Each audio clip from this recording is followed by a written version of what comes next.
mRNA messenger RNA यानी कि संदेशवाहक RNA, ये वो बायोलॉजिकल मॉलिक्यूल है जो हमारी जेनेटिक कोडिंग और जेनेटिक इन्फॉर्मेशन को सेल्स के अन्य पार्ट तक ले जाता है, ताकि हमारी सेल्स हमारी आवश्यकता के अनुरूप, हमारे शरीर की आवश्यकता के अनुरूप प्रोटीन्स का निर्माण कर सकें।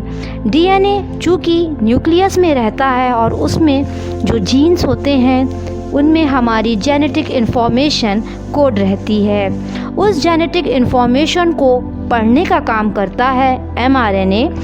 mRNA ही सेल्स तक ये सूचना ले जाता है। दरअसल mRNA का निर्माण डीएनए से ही होता है। ये तब होता है जब हमारे शरीर की आवश्यकता के अनुरूप आरएनए पॉलीमरेज नाम का एंजाइम डीएनए से आकर जुड़ जाता है। तब वहाँ पर डीएनए के ही एक स्ट्रैंड से निर्माण होता है mRNA का, या डीएनए से आरएनए बनने की इस प्रक्रिया को ट्रांसक्रिप्शन कहा जाता है। डीएनए में 4 बेस होते हैं, एडेनिन, ग्वानिन, थाइमिन और साइटोसिन। वहीं आरएनए में होते हैं एडेनिन, ग्वानिन, साइटोसिन और यूरासिल। जब mRNA का निर्माण हो जाता है, प्रोसेसिंग हो जाती है, काट छाँट हो जाती है, उसके बाद पूरी तरह से तैयार होकर mRNA न्यूक्लियस से बाहर निकल जाता है।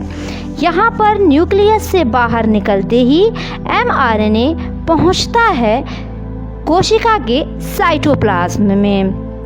वहाँ पर राइबोसोमल आरएनए और ट्रांसफ़र आरएनए इससे आकर जुड़ जाते हैं और आवश्यकता के अनुरूप एमिनो एसिड्स को एकत्र करके बनाते हैं शरीर के लिए आवश्यक प्रोटीन, जिनमें हमारी जेनेटिक सूचनाएं एकत्रित होती हैं। ये कुछ इस तरीके से होता है जैसे कि फैक्ट्री में सामान मैन्युफैक्चर होता है।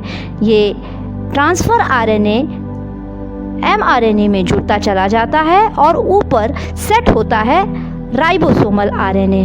ये तीनों मिलकर बनाते हैं प्रोटीन के अणु, जो हमारी मेटाबॉलिक एक्टिविटीज़ को, हमारी जेनेटिक सूचनाओं को अपने अंदर रखते हैं और हमारे शरीर की आवश्यकता अनुसार हमारी सेल्स को ऊर्जा देते रहते हैं।